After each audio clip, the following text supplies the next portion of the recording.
नमस्कार दोस्तों। बरखा उच्च मध्य वर्ग से आई एक संस्कारी लड़की थी। उसके सपने इतने ऊंचे नहीं थे कि जिन्हें उसका इंजीनियर पति प्रशांत पूरे न कर पाए। एक सीधी सादी प्यार से सराबोर जिंदगी की कल्पना की थी बरखा ने। परंतु उनकी शादी के तुरंत बाद प्रशांत के पिता को अचानक दिल का दौरा पड़ा और वह दुनिया से चले गए और साथ ही ले गए प्रशांत और बरखा के जीवन के सारे रंग। सारी जिम्मेदारी अचानक प्रशांत के कंधों पर आ पड़ी। हनीमून के टिकट कैंसिल कराकर दोनों घर और घरवालों को संभालने में लग गए।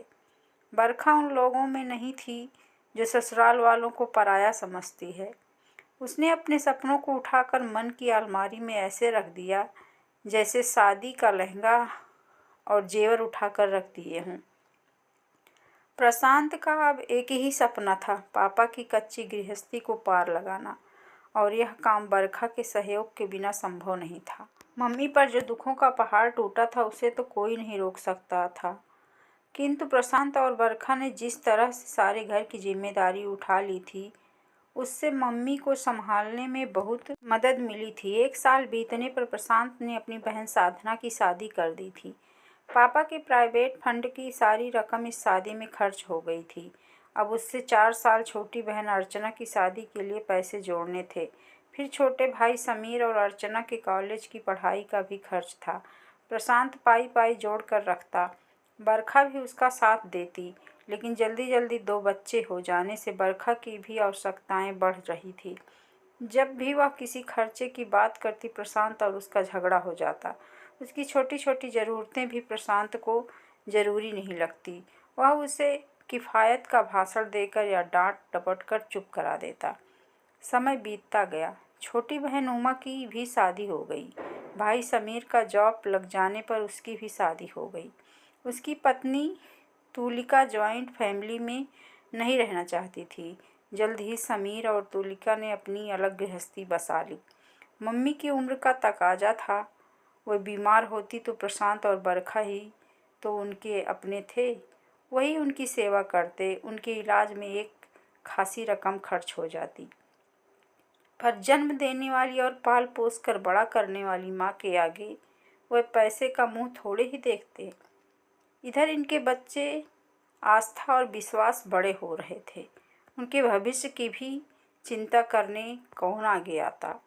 वह तो इन दोनों की ही जिम्मेदारी थी। साधना और उमा दोनों के घर हर सुख दुख में भी जो खर्च की जरूरत होती प्रशांत ही हाजिर रहता। समीर से कौन कहे, वह छोटा था और अभी उसकी गृहस्थी कच्ची थी। प्रशांत और मम्मी दोनों का यही कहना था। शादी के तुरंत बाद के किसी संवेदनशील क्षण में प्रशांत ने बरखा से कहा था, हनीमून पर नहीं जा पाए तो क्या हुआ, घर का माहौल थोड़ा ठीक हो जाए तो हम हनीमून चलेंगे। पर वह समय फिर आया ही नहीं। समय बदलता गया, जिम्मेदारियों के नाम बदलते रहे। एक दिन मम्मी भी भगवान के पास चली गई। घर में बड़ा सूनापन आ गया। कुछ समय बाद आस्था को कॉल सेंटर पर अच्छा जॉब भी मिल गया और मनपसंद जीवन साथी भी। बेटी की पसंद को उन्होंने सहर्ष स्वीकार कर लिया और उन दोनों की शादी करके अपनी आधी जिम्मेदारी से मुक्त हो। विश्वास चार्टर्ड अकाउंटेंट बन गया था। अब उसकी प्रैक्टिस भी अच्छी चल निकली थी। वह सिंपल हाउसवाइफ ही चाहता था। प्रशांत के एक दोस्त के माध्यम से तान्या का रिश्ता आया। तान्या उन्हें पसंद आ गई। कुछ ही समय बाद तान्या उनके घर बहू बनकर आ गई। आज विश्वास और तान्या हनीमून पर जा रहे थे। जाने से पहले पैर छूने आए तो प्रशांत ने आशीर्वाद देते हुए कहा, जाओ, खूब घूमो फिरो, यही तो उम्र है घूमने की। सीधे सादे ढंग से कहीं बात न जाने क्यों बरखा के दिल को लग गई। आंखों में आंसू आ गए। जल्दी से दोनों को आशीर्वाद देकर पीछे मुड़ गई।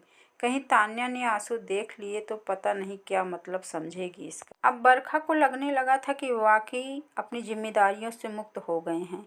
एक नई नवेली ब्याहता का सा अल्हड़पन जाग उठा उसमें, और वह अपने मनुहार से प्रशांत से बोली, सुनो जी, अब तो हमने अपनी जिम्मेदारियां भी पूरी कर ली हैं। चलो अब देश दर्शन के लिए चलते हैं। मेरी दक्षिण भारत जाने की बड़ी तमन्ना है।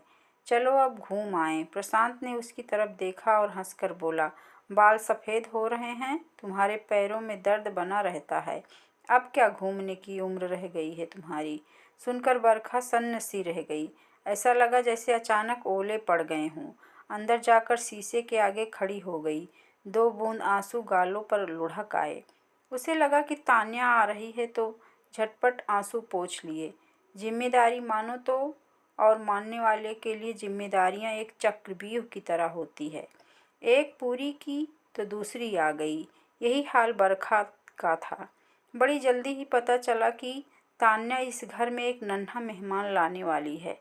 घर खुशी से भर उठा, लेकिन तान्या की तबीयत बहुत खराब रहने लगी। उससे खाना नहीं खाया जाता और वह बहुत कमजोरी भी महसूस कर रही थी। ऐसे में कोई तेज तर्रार सास होती तो बहू को 4 बातें सुनाती, यह कहकर कि तुम कोई अनोखा काम नहीं कर रही हो, बच्चे तो हमने भी पैदा किए। पर मजाल क्या कि कोई काम छोड़ा हो। पर बरखा ने सोचा कि वह सास बनकर नहीं रहेगी, बल्कि सासू माँ बनकर रहेगी। वह तान्या का पूरा ख्याल रखती, उसके लिए वही खाने को बनाती जो उसका खाने का मन करता। रोज उसे नाश्ता देती, दही, दूध, पनीर को अलग अलग तरह से बनाकर उसे खिलाती, जिससे उसका मन न उबे और पौष्टिक तत्व उसको मिलते रहें। तान्या भी अब बेफिक्री से अपनी इच्छा उसको बता देती। उसने तान्या को वह प्यार दिया जिसकी उसने कभी अपनी सास से अपेक्षा की थी। कभी कभी वह सोचती कि अगर आज मेरी सास जीवित होती तो देखती कि बहू को बेटी समान कैसे रखा जाता है। बहुत पहले एक बार उसने अपनी मौसिया सास को कहते सुना था, बहू पर लगाम कसकर रखना, जीजा जी नहीं रहे तो कहीं ऐसा ना हो कि बहू मालकिन बनकर तुम पर हुक्म चलाने लगे। बस उसकी सास ने उनकी इस बात को कसकर गांठ बांध लिया था। सब कुछ करके भी बरखा को इस घर से कभी वह प्यार और सम्मान नहीं मिला जिसकी वह भूखी थी। उसकी भी कुछ तमन्नाएं होंगी, कुछ सपने होंगे, इसके बारे में सोचने की किसी ने ज़रूरत ही नहीं समझी थी। 3 महीने होते होते बरखा की तबीयत बहुत संभल गई थी। अब वह पहले की तरह कमजोरी और थकान महसूस नहीं करती थी। अब वह बरखा के साथ खूब अच्छे से घर की जिम्मेदारियां भी बांटने लगी थी। उसके चेहरे पर भी अब निखार आने लगा था। आज नवंबर की 1 तारीख थी। बरखा और प्रशांत की शादी को आज 30 साल हो गए थे। सुबह सुबह वह दोनों बैठे हुए चाय पी रहे थे। विश्वास और तान्या आए। दोनों ने पैर छूकर एक लिफाफा दिया जिस पर खूबसूरत शब्दों में लिखा था, विवाह की 30वीं वर्षगांठ की शुभकामनाओं सहित आपके बच्चे विश्वास और तान्या। खोला तो उसमें दक्षिण भारत घूमने के लिए 2 टिकट थे। 3 हफ्ते के ट्रिप के लिए होटल की बुकिंग आदि सारे इंतजाम एक ट्रैवलिंग एजेंसी के माध्यम से कर दिए थे। प्रशांत और बरखा हतप्रभ थे। उन्होंने कुछ कहना चाहा तो विश्वास बोला, बस अब कुछ नहीं कहना है आपको। बहुत जिम्मेदारियां निभा ली आप दोनों ने। अब कुछ समय अपने आप को भी दीजिए। वह सब करिए जो आपको अच्छा लगे।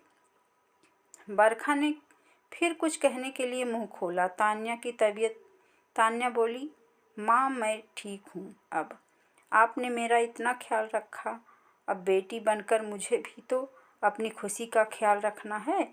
2 आंसू बरखा की आंखों से फिर लुढ़क आए, पर अब की बार एक खुशी के आंसू थे। वह सोच रही थी कि कौन कहता है कि प्यार के बदले में प्यार नहीं मिलता।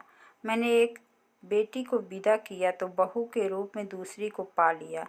सचमुच अगर तराजू के दोनों पलड़ों पर प्यार हो तो जिंदगी की तुला का संतुलन बना रहे और तब जिंदगी कितनी खूबसूरत और आसान हो जाए। दोस्तों, अगर आपको यह कहानी पसंद आई हो तो प्लीज़ चैनल को सब्सक्राइब करें, वीडियो को लाइक एंड शेयर करें। Thank you.